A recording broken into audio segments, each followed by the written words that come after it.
you can't learn how to be resilient without having make mistakes. We learn from where we have to kind of self-correct, not from being perfect. In fact, there's no learning if you're perfect all the time.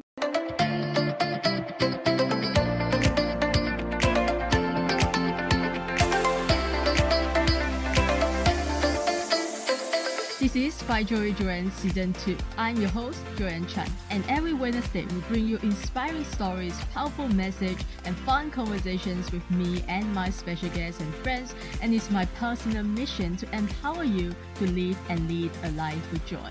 This podcast is for you if you're looking for more joy, courage, passion, and purpose in your life. Now let's dive into today's episode and get ready to laugh, learn, and live your life to the fullest. Our guest today is an author, clinical psychologist, meditation teacher, and perfectionism coach with over 20 years of experience helping high achievers unlock their full potential with ease and confidence. She specializes in guiding individuals and organizations to cultivate inner worth, self-compassion, and authentic leadership. She's also a part-time staff psychologist at Harvard University's Counseling and Mental Health Services and brings expertise in mindfulness, mind-body medicine, and innovative psychological approaches. She's also the author of a new book, The Perfectionist Dilemma: Learn the Art of Self-Compassion and Become a Happy Achiever. And she's here today to empower you to embrace self-compassion without compromising high standards, cultivate inner leadership, and transform perfectionism into a path toward greater ease, balance, and joy. So, ladies and gentlemen, help me in welcoming clinical psychologist, perfectionism coach, and author Dr. Tara Cousineau. Dr. Tara, welcome to the show. Thanks for having me. So, just curious, why are you so passionate about the topic, especially helping people to overcome perfectionism? What is your drive behind the work that you do? Well, to be honest, probably first and foremost, it comes from me being a perfectionist or having been one and still working through it. And sort of the tension that accumulates over time when you're a perfectionist. So there's my personal experience. But as a clinical psychologist, I've worked with people for many, many years who are high achievers. They strive for excellence. They want to do good in the world, or, they want to have a good life or make money, whatever their goals are. And they're going at it 110%. And then what happens is that they end up in my clinical practice because they burnt themselves out, or they've developed an illness, or they have a divorce, or, all sorts of life things can begin to happen. And perfectionism is one of those things. It's not just one thing. It's actually fairly multidimensional, but it often comes through as a defining element in somebody's, experience, especially when they're suffering from stress and burnout. And so we start to talk about it. And finally, at some point, at one of my jobs, I work at Harvard's Counseling Center part-time, is I started running workshops on perfectionism. And students and graduate students would start to show up and they identify as perfectionists and they're feeling really tense, or they feel like they're having imposter syndrome. So I started to develop a curriculum for workshops. And that actually is what, in part, inspired the book, even though I feel like I've been working with perfectionists for many, many, many years. Right. Yeah. So you describe perfectionism as a paradox tied to the need for belonging and the fear of rejection. So can you first unpack that concept for us? Yeah. So when people are striving to be perfect, they don't want anything to go wrong, they don't want to have mistakes, or they want to be at the top of their field. One of their greatest fears is of rejection, right? Being rejected from the tribe, right? So the other way to think about that is your real need to belong and to be seen and validated as special or extraordinary or doing good works. And so we might not think of perfectionism as a need for belonging, but it very much is a striving to belong in some way and to belong in a special way. And it's a very innocent need. And I mean, all people want that. They want to be seen and heard. And it becomes sort of the underlying, perhaps subconscious driver for perfectionism. And so what I believe happens over time is that you learn to protect yourself in some way to assure that you won't make a mistake or to assure that you're going to do great things. And perfectionism becomes your coping strategy. And it's an understandable coping strategy for a time until it no longer works. Usually people burn out. That's what happens, Yeah. And you also call it as an energetic pattern. It's a pattern, right? So how can we recognize this pattern, and how can we break the pattern? Well, all behavior is some sort of pattern that was learned or shaped, right? In your upbringing, in your culture, maybe dispositional, maybe genetic DNA. I think about 30 or 40% of people who identify as perfectionists, it's inherited basically through the family line. So there's all these sorts of factors. And if you think of the brain, I try to think of the brain kind of like Netflix, like streaming TV, is you start to do one thing, your brain's going to keep serving up the same or similar kinds of things, right? So you're striving for excellence, and that's the pattern that you develop, and you keep doing the same thing and picking the same things, and guess what? You keep doing the same things. It's not until you start to recognize that there's a pattern and want to actually change that inner algorithm. So you actually have to start doing things differently. With perfectionists, they have to learn how to slow down. That's very difficult, to learn to kind of regulate their nervous system. Ask someone who's constantly moving and going and trying to plan and do things to slow down. It's very, very difficult. You don't have to give up excellence to slow down. But when you slow down, it opens up more energetic space, to go back to using that term, to actually be more creative and to also be more encouraging of yourself and kinder to yourself. And one of the things with perfectionists is that they block off their feelings often. Like, they don't really allow themselves to feel things because they have to keep moving forward in some way. And what that does also is perfectionists, once they've achieved their goal, they're on to the next one. Right? They're like, okay, that done with that one. And then they're looking for that next thing, that next goalpost to achieve that they never really even integrate into their mind-body system. Oh, I did well. That was good. I'm proud of myself. Let me celebrate and be happy, because they're already ahead. They're in the future somewhere. So breaking the pattern is actually learning how to do different things in the present moment. This sounds very difficult to me because I'm a perfectionist. I am a high achiever. So I can relate to everything you said. So yeah, I'm really excited about this. So let's yeah, you mentioned that we as high achievers don't have to lose excellence, right? When we let go of perfectionism. So what is the biggest misconception you would say, after working with so many high achievers, what do we have about perfectionism or success, like achieving our goals? Like, what is the biggest misconception that we have as high achievers? Well, high achievers who identify as perfectionists, I want Yeah. to make that clear because there are happy high achievers. Mhm. But perfectionists, they feel that if they drop their standards and their standard for excellence or to be perfect, that they're going to lose an edge. They believe that if they slow down or do some self-care or actually experience feelings, it's weakness. It's not going to keep them astute and vigilant to continued performance. There's no letting up. And unfortunately, that's unsustainable for the physical bodies that we are in, right? So often people don't even recognize it's a problem until it literally has physically become a problem. And that's actually really what happened to me, when I was in my early 30s and I'd gotten my PhD, and here I am in a new career and a job, and I have two small children under the age of 3, and I'm trying to do it all, right? This is a plight actually for many women also. It's like, we feel like we have to do everything perfectly. And I was in the backyard having a barbecue, and all of a sudden I started feeling shooting pain down one side of my face and arm, and I thought I was having a stroke. And I'm like 34, 35 years old. And I end up passing out. I tell my husband to call the emergency room, and I end up in the hospital. And they're like, no, you're not having a stroke. You're not having a heart attack. There's no brain tumor. Everything's fine. You're stressed, And the last thing a perfectionist wants to hear is, oh, go just relax. It's all in your head, right? Yeah. Like, that's an insult. Yes. And right. And I was like, no, it's not about just, relaxing.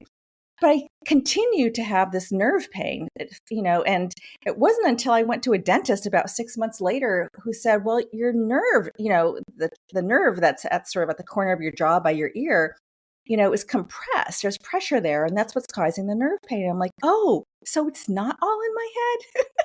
That's a relief. I mean, it's actually physically in my head, but it wasn't something, that could just be, thrown out to the wind as a psychological issue, and actually turned into a physical one. So then I ended up having to do some healing, so I went to a chiropractor and started getting acupuncture and other sorts of treatments to actually relieve the pressure in my jaw. And I got a night guard. So I still, many years later, wear a night guard. But it is true that I kind of, without knowing it, did it to myself because I was so tense and I was so under pressure to do everything right that it was manifesting physically for me. And it wasn't until that happened that I had to do things really differently. So what did you do differently? What things did you do differently after that? Yeah, it's hard. I mean, because I'm raising a family and I'm having a job, Right. and so I had to find ways to literally relax my body. And that's what the chiropractor would say, like, you need to be stretching, you need to be moving, you can't just be tense all the time. So I started doing something that I had loved to do when I was in college, which was going to yoga classes. I started to learn meditation, taking classes and doing weekend retreats when I could, because again, it's hard to fit these things in. And it was very much lots of false starts. I mean, it wasn't like, oh, one day I woke up and I'm taking yoga and I'm good. It took years to find sort of that sweet spot and that balance. So I try to let people who finally realize that their perfectionism is no longer working for them give themselves permission to start doing these things, and that's going to take time. I think perfectionists don't give themselves permission to make mistakes, to take a breath, to do something differently, to not work, right? Because they're workaholics in a lot of ways. Sound like you, who's working on a Friday night doing a podcast? Yeah, exactly. That explains why I'm having this podcast right now on my Friday night. Yeah. Um, do we know when, like you said, our perfectionism isn't working for us? Like, how do we know when? Because I Right. think, we still need a healthy dose of perfectionism in order to keep improving, right? So, what I try to teach is that striving for excellence is the value, but there's a tipping point when the striving no longer serves you. And in fact, this is borne out by some really interesting research by Canadian researcher Patrick Gaudreau, who talks about uses an economic metaphor on the point of diminishing returns, right? Is that you're putting in all of this effort until there's a point where your overcorrection, your overworking is actually inefficient. You're going to be more prone to making mistakes. So you need to be aware of, you don't actually even want to get to that point of diminishing returns. You want to catch yourself earlier along the trajectory of like, oh, I'm not sleeping. I'm having insomnia. I'm fighting with my partner. I'm screaming at traffic, in the car. When you start really seeing that tension, those are really important signals. So we can't ignore the stress signals. Right. And that's actually what people learn to do, is that even like if you think, high achievers ignore stress signals, people in the military who are training as soldiers, they ignore the stress signals because they have to, right? That's what they're trained to do. They're trained not to feel these things. So we have to actually unlearn that habit or that pattern that actually got us through. I work with a lot of students, for example, who come from Asian cultures. And so, which is very different, than how we're raised in the United States. We're out making mistakes all the time. We're playing in the mud. We're not studying, and then these students come and they've been so conditioned to just getting those A's, to just getting to an Ivy League university since the age of 2 or 3. It has just been the only thing that they know.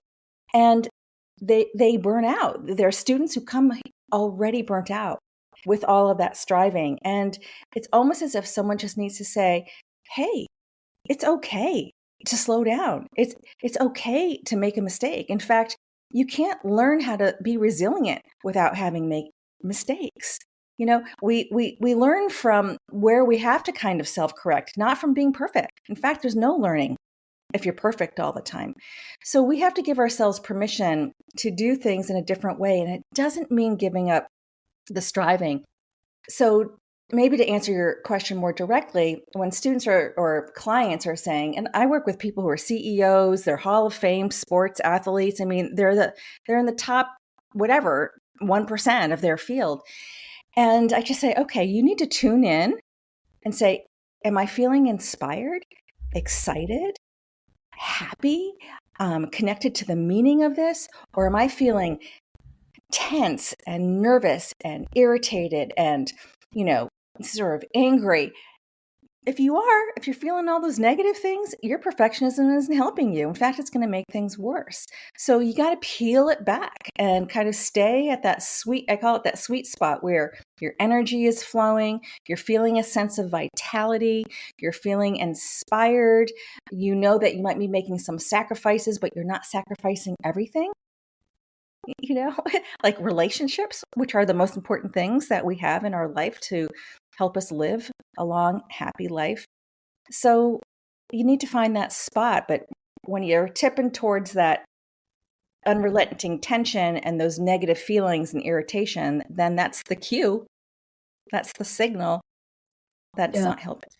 And I think the other common symptoms is that, people who achieve are not say all, but some of them actually tie their achievements to their self-worth. Like I have to achieve, like you said, Asian students, right? Since young, right? We were forced by our parents or our peers or, just the environment that we were in to study hard, be smart, work hard, get all the A's, like you said, right? So I can only imagine people who are living abroad or studying abroad, like their pressure is even higher because they have to compete with the locals, right? And so, I mean, what are other unhealthy symptoms that we should look out for to know that we are actually tying our self-worth to our performance? Well, it's a good question, but usually you can just ask and say, what is your identity? Like, what is important to you? And when people say, well, being a good student and getting the best job, their identity is like, if you think of a pie, like a graph, right? And it's a circle and the entire circle is filled with work and achievement is the only thing that's important to me, or makes me feel like I'm valuable as a human being, then that's the problem. You need to actually start having sections in that circle and like little pie slices of things that bring you joy, a hobby. It's interesting, especially some perfectionists are good at a number of things. They're good at playing an instrument. They're good at their grades. They're good at, I don't know, computer programming. They're excellent at all of those things, but they don't necessarily enjoy any of them. Right. And so, to go to the topic of your podcast, sometimes the question simply is what brings you joy outside of work? And then often people are stumped. They don't really know how to answer the question. And it's like, let's help you find ways that you can start inserting more joy into your life. And sometimes the beginning is not even doing that. It's just being aware that your entire self-worth has been constructed and conditioned around achievement. Yeah. So how do you help clients? Let's say someone, a CEO or, come to you for a session. How do you help them shift from I must perform in order to feel worthy to feeling worthy as who I am? Yes. Well, there's a line of inquiry. So I'm a clinical psychologist, so I might ask more of a therapy kind of question. But it's a good reflection question also if you journal. But, sometimes the question is simply is, what are you afraid would happen if you didn't achieve this one thing? What are you afraid will happen? And sometimes people will say, well, then I'm not meeting my parents' expectations, or I'm not meeting my own expectations, or then I'm a failure. I'm going to embarrass my family or my culture. I had someone last week who even said, like, I feel like I'm failing Ethiopia. And she goes, I know that's completely irrational, but I have to do really well. And that's a distortion, right? That's what we would call a cognitive style of thinking, all or none. Like, I have to be all of this or I can't be it at all. So asking the question is, what are you afraid of would happen if you didn't achieve this one thing, or if you weren't this one thing that you think in your mind is going to be the one thing you have to be, right? So we start going down that line. And then, I'll ask a question, well, let's consider that it's a part of you that feels this way, not all of you. There's a part of you that's really taken on this coping strategy of perfectionism to help you. We're not going to try to get rid of that part, but we're trying to help that part evolve. So when I write about perfectionism in my book, I have a method. I call it the EVOLVE method, EVOLVE, and it stands for an acronym. And the first step in the EVOLVE method is recognizing that the perfectionism has helped you to a point, but it's no longer helping you. So that's really sort of embodying the present moment, like experiencing yourself as you are now. So this is where mindfulness comes into play, learning how to do meditation in small doses, because the perfectionist mind is so busy, they don't have patience with meditation. And then you have to teach them a little patience. Now I know why I can't meditate.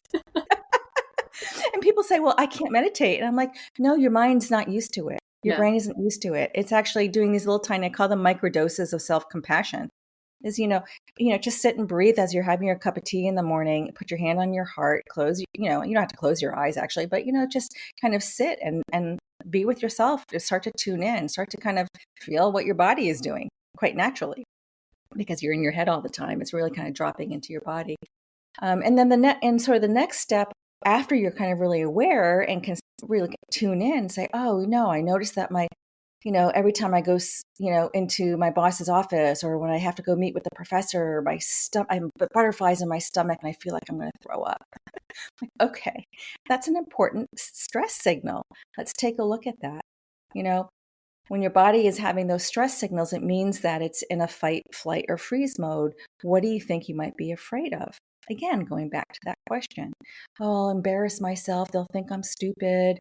I shouldn't be here. Somehow, I got this job, or I got into this university by mistake. Then the imposter feelings come up and it's like, oh, okay. And what would happen if someone found out that you weren't perfect? What would be the worst thing? Yeah. Oh, they would see that you're a human being. Congratulations. Welcome to the world. Yeah. Yeah, exactly. Right. Is that we are, I think it's not about ourselves. It's all about other people, what other people might think, what other people might say, right? Yeah, that's a big part of it. And the perfectionism researchers, the people who ask the surveys and crunch all the numbers, have identified different sort of buckets, if you will, or categories of perfectionism. And one is exactly what you described, which is this socially prescribed perfectionism, which is when you are comparing your achievements to those around you. And of course, with 24/7 social media and everybody curating their lives, that kind of perfectionism has really increased, and it's associated with the most distress. When you're comparing yourself to others, that becomes associated with anxiety, depression, and even more serious things like eating disorders, OCD, suicidal ideation.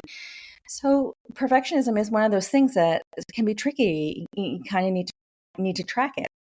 So, but there's other kinds of perfectionism as well, but the social comparison is one that's particularly toxic. Yeah. And it's definitely not helping, like you said, with social media 24/7. And we always scroll on our phone, right? And always see other people's lives. And it's crazy when you think about it. It's like being celebrated, right? Being perfect on social media is being celebrated. Like the more perfect you are, the more followers you get, right? Things like that. So it's not helping at all. So you mentioned microdosing of self-compassion. Like, I'm interested to learn more about that. Well, again, I think that we need to start with the very small, basic steps. You can't just say to somebody who's been really harsh on themselves because that's been their motivating force to suddenly be their own best friend. But ultimately, that is what it is. So you start in small ways. And so that's why I call it microdosing of self-compassion. So you might find a minute here or a minute there where you turn inward to yourself and you say the words to yourself that you would to a friend or somebody that you love who might be struggling. Everything is going to be okay. I've Mm. got you. I'm here for you. I'm here to talk. It's going to be okay. Just, stick with it. Give yourself a little break. Maybe you need to go take a walk outside. Here, come, I'll go with you. You would actually you would be kind and you need to cultivate. So I say, take that U-turn. If you would be that encouraging towards somebody else, can you be that encouraging towards yourself? And it is a practice. So in the Yeah. United States, she's since passed, but Hay House Publishing is one of the biggest self-help publishing houses in the Mhm. United States. And Louise Hay had this very simple practice, which was called their mirror practice, where you would hold a mirror up to yourself and you would look at yourself in the eyes, say, I love you. I love you very, very much. And people would be like, no, I can't do that. Or they would cry because it would be so emotional to actually look into your own eyes and say, I love you. Like, go home and try that.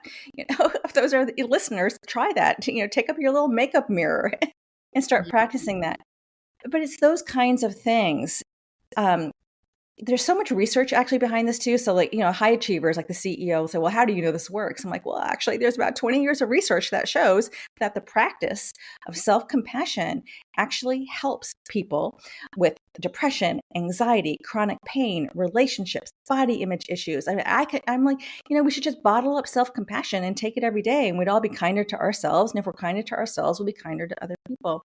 But self-compassion is defined as having these three elements. One element is mindfulness, right? Which you're, very well aware of. So being here in the present moment, allowing the present moment to unfold without judging it, right? That's mindfulness. There's the element of common humanity, which is this idea that we're not alone in our suffering. We're human beings. We have nervous systems. We know what disappointment and loss feels like. We're not alone with this feeling. We might believe we're all alone, but guess what? Humans are, we all experience similar things, but to remind yourself, like, I'm not alone with this. And then the third element is what we were just talking about, which is kindness, is being kind to yourself, is talking to yourself in an encouraging way, reminding yourself that you're a good human being, that you came to this world with all of this potential, to trust that and to, really be kind to yourself. And so sometimes with people, you have to kind of work around the edges first because the concept in and of itself is so hard. So you start with mindfulness. What are you experiencing? What are you noticing? Don't judge it. Don't try to change it. If you're experiencing something difficult or uncomfortable, face it. The emotional, the life of an emotion in the brain circuitry is about 60 to 90 seconds. Can you sit for 60 to 90 seconds with that feeling of anger or that feeling of irritation and let it pass? Know that these things pass. They're very transient. So it's starting out with these little simple practices, naming emotions, experiencing it for a minute or two, and then kind of redirecting your attention to this question that I like to ask, what's the next best step here? When you're feeling sad or irritated or feeling like you're failing, like what would the next step be? Maybe it's something that's self-soothing, or maybe it's something that's activating, like going out for a run or exercise, or maybe you take that yoga class or you call a friend. Right? So that we have to learn how to kind of nurture ourselves. And then we start to cultivate joy over time. I'm just curious. Like, I think this is a question that I never actually asked someone. Why is it so hard to be kind to ourselves? Like, why is it so easy to be kind to someone else, to say nice to them, and not judge them? But we judge ourselves. We say harsh things to ourselves. Why is it so difficult to be kind to ourselves? I think it's so much of conditioning and also I think that ultimately it's partly ego, right? It's like that we think that the world in some like we can influence the world or the world's revolving about around ourselves. It's a very innocent kind of thing. Like think of a 3 or 4 year old. Of course the world revolves around them, but it's this, it becomes this habit of um reprimand, like the motivation is, well, if you can be your own mean parent or tough coach, better you do it to yourself before the world does it to you. It's like preempting it, and it becomes this habit, and it is very difficult. And even like the great meditation teachers will, Jack Kornfield, who's an American psychologist who studied Buddhism in the East, and came back and brought Eastern philosophy to psychology into the United States. He'll say, if compassion does not include yourself, it is incomplete. So true. I love that line. It is incomplete. And so we in a way have to, from the spiritual perspective, is kind of reparent ourselves in that way. And that's not to say actually we had bad parents or our parents didn't have good intentions, but in a way, when we become a full-fledged adults, we can take the responsibility to validate our experiences and ourselves and really be that encouraging, kind voice while we're still holding the value of excellence. Both can exist. So what I've done differently in my book, and I feel like sometimes I'm a little bit of a renegade because I go off the beaten track, but I bring in energy medicine into my approach, which is based on actually like traditional Chinese medicine. And we've got some really great approaches in energy medicine, which is really sort of about calming the nervous system first and, with energetic pathways. So in my country, Americans aren't actually so familiar with meridians or things like that, or energy, or, the 5 elements and things like that. But there's some really interesting tools. And I hope that someday someone will subject to a research study. But I call it the secret hug. And basically it is, so for example, like when I think about students who are going into, I don't know, a law, they're in law school and they're going into a class and they're really afraid that they're going to get called on about last night's reading. Right. And maybe they didn't do last night's reading. This happens all the time. They're like, I can't read all this. It's physically impossible to read all of these books. So they're afraid of getting cold called. So I say, you need to actually be relaxing your nervous system. So can you sit in class and actually hold? So I'm going to show it to you. I hope I can explain this to your listeners. It's kind of like giving yourself a smug hug. So you're holding one elbow with the opposite hand, and then you're putting your other hand on the bottom rib. Kind of looks like this, Joyan, so that you can see it just like this, right? Actually 2 pressure points, one at your elbow and the other at your bottom rib on the opposite side. So it looks like you've just got your hands folded in front of your body. And then you start taking some deep breaths and just really focusing on the exhale, right? Because the exhale is what's going to start to engage the parasympathetic nervous system, the part that's going to calm the response. And you can sit there for 3 or 4 minutes this way, and what it's doing is it's calming the sort of the limbic system in the brain, the part that's going into the fight flight, while you're facing something that is, it's emotional exposure to a distressing situation, but you're actually giving your brain new information. It's like, oh, I can be nervous and I can also calm myself down at the same time. So you're giving your brain that new data. You're giving that Netflix engine, oh, like I can watch a scary movie and still be really calm,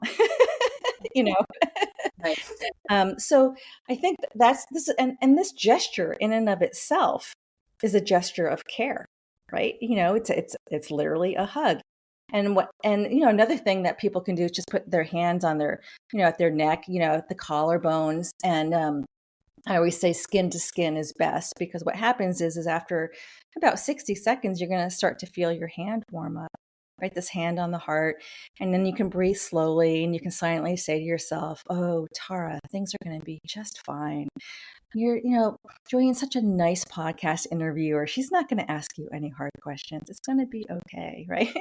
And, and what happens is that you're getting eventually an oxytocin release, that love hormone, the bonding hormone in the brain. So we can actually really recruit our own physiology to be on our side. These are practices of self-compassion, right? We want to be able to recruit our own physiology to befriend ourselves. So any way that we can start calming our nervous system is really so crucial. So that's why I say these are little microdoses of self-compassion, and it actually is physiologically doing something of benefit to you.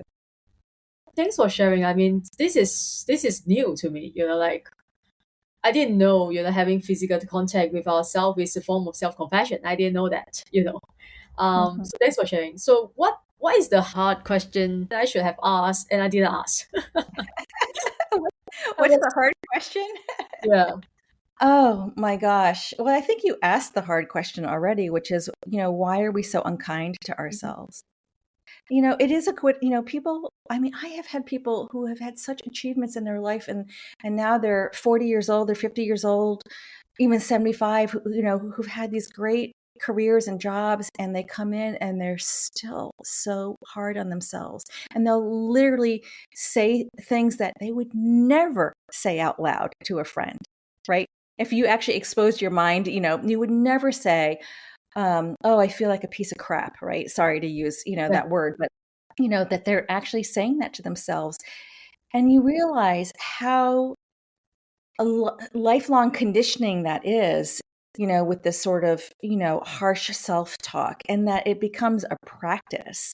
I think that's when people start practicing and realizing like, oh, this is actually a practice. It is like taking a daily vitamin, or if you had diabetes, you'd be taking an insulin injection every day. Well, you know what, you actually need to give yourself a little bit of a self-compassion injection every day to help offset that harsh inner voice that is so natural to the brain, because we have this negativity bias. Our brain are just kind of designed to look for potential problems and protect ourselves in that way. So it's kind of like we've got this warning system, but it's negative. And so we have to actually catch ourselves. And it takes much more effort, if you will, to bring in joy, to stop and really savor your achievement, right? To really celebrate the small wins that you experience along along the way. They're not about these big things. I mean, we can have a small win in a single day, and to really be able to say that out loud. So like when you end your day today, I would say, you know what, could you scan your day and just ask yourself, what went well today? Orient your attention to the things that are going well, not to your to-do list or all the things that could potentially go wrong, because that's how the brain is wired. You need to actually focus your attention on, oh, that went well. And it could be the simplest thing. I always joke that, I used to know where all the Starbucks coffee shops were on the way to work. So if there was a traffic jam, I would just go another way, get my little chai and go to work. And I would always be surprised when someone would recognize your name. Like, of course, the name's coming across the machine, right? Oh, here's Tara. Here's Yeah. your chai. I'm like, it's so nice for someone to say your name, who you don't know, but these are little tiny joys, and you can just smile, and it kind of gives you good energy, and you go about your day. And so we have all these little tiny moments throughout the day, but we neglect them because we're worried about the next big thing. So it's really stopping to pay attention to those little things. Yeah. It's about the tiny little joys in your day-to-day life, right? So I have to ask this question because you mentioned like it's possible for someone to be a high achiever and still be happy, right? So what does a happy achiever look like in real life? Um, and most importantly, how can we start moving toward that direction? Yeah. So happy achievers, I mean, I don't know even how the simplest way to say this, but are actually people who can kind of roll with the punches. They have a growth mindset. They've become flexible in their thinking. They can emotionally regulate themselves so that they can sort of manage the wave of emotions that comes through without ignoring them. Um, that they have a kinder orientation to life in general. They're more optimistic than pessimistic. That worry doesn't rule their lives, right? That their identity isn't singularly focused on achievement, that they actually see themselves in a much broader way. What kind of partner am I? What kind of friend am I? What kind of parent am I? What kind of child am I? How am I helping my community and the world? When there's a more expansive and broader perspective of who they are, in the family of humans, these are people that are happy. They love what they do. And you can see them doing it. Yeah. I think you are a high achiever to me. Like you Oh, look happy and you love your work, right? You are helping so many people. I think you are the definition of a happy achiever. well, I feel like it's taken a long time, and it's probably age and maturity also. But I do believe that my one practice of going to yoga 3 or 4 times a week, that's sort of become my sacred space. And it's so much easier to do now that my children are out of the house, Mhm. right? They're living their lives. So of course, all of a sudden I have more time. And I'm like pretty chill person. But when I was, 25, 32 years old, I was really intense and, have felt like I had to control everything. I probably wasn't very fun to be around, actually. But it evolved. And so that's why when I call my method evolve, is like we can evolve it. And it doesn't mean that you're giving up your standards and that you want things to be nice or neat or organized or have these goals or want to create a media platform or all these things like that you're doing. Like you can have it. It's like a yes and, but you have to allow yourself also to take a break, to make a mistake, to know that you can't be everything to everybody at all times. You have to cultivate good boundaries. I guess that would be another thing of a happy achiever, is that you can cultivate good boundaries with the people in your life. My family knows that, if I get sort of stressed out, they'll be like, Mom, go take a yoga class. They'll just joke with me because they know that I actually have to put the reserves back into my nervous system, right? Because of the way that I'm wired, or I need to go and take a walk for 20 minutes. Because we do need to reset our nervous system. So I would say that happy achievers have regulated nervous systems, and they do it because they're taking care of themselves. Yeah, love that. So, what is one practical step my listeners, people who are listening to this right now, can take this week to soften their, whether it's inner critic or their perfectionism, without losing ambition?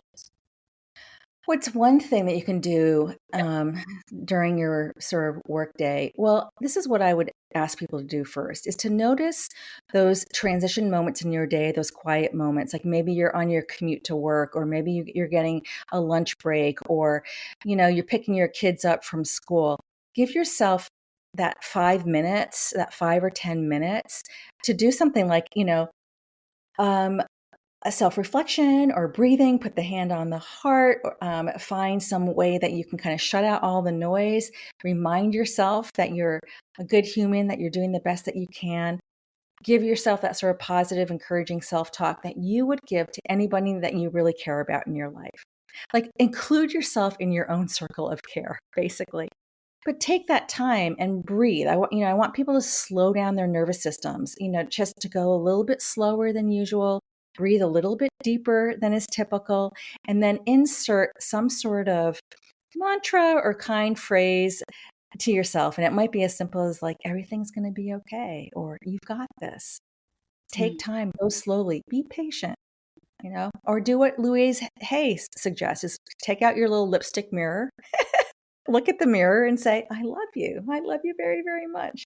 And you can do it jokingly and at first, play with it, be silly. You don't have to be serious. Yeah. I mean, I really love that. I think I'm going to ask all my listeners to do that this week, whichever day you are listening to this episode, just do it right after this episode, because, like the longer you think about it, you procrastinate, right? Just do it. I mean, Yeah. I know it's gonna be hard, and I know I can't say I love you to myself, and that's the thing, right? Why can't you say I love you to yourself? Like that is the starting point. Like ask yourself why is as simple as I love you, you can't say it to someone, like to yourself. I mean, that's crazy, right? Yeah. So yeah, I think that's the exercise that I want all my listeners to do today. Thank you so much again for your time and sharing all the practices and all the tips. It has been so helpful. I feel like I'm having a personal coaching session with you today.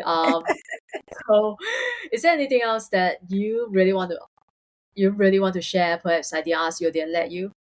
I want to let all your listeners know that you are beautiful just the way that you are, that you're here on this planet. Your spirit matters, your presence matters, and to never forget that. Beautiful. Thank you so much again for that. Now tell my people, yeah, where they can buy your book, learn more about your work, and perhaps how do they work with you? Oh, well, so you can go to put it in your show notes, like my website, taracousineau.com. You can see my books there. I also have a digital course, a self-paced course called Rewire Your Inner Critic, because I do a lot of work on that harsh inner voice. I have a publication on Substack called The Peaceful Perfectionist. So I write weekly about perfectionism. So you can always check that out. I'm on Instagram and LinkedIn. So yeah, there are ways to find me. I think, so my book's in hardcover. It's also on Kindle, so you can kind of read it that way. It's on audio. Sometimes I think self-help books are harder to listen to because there's all these exercises that are easier to read than to listen to when you get lists, but you can do it that way too. So, but yeah, the perfectionist dilemma helps you evolve your perfectionism without giving it up. Love that. Yeah. Thank you so much again for your time. Now, guys, thank you so much for listening till the end. Take the insights that we shared today and start applying them in your life right now.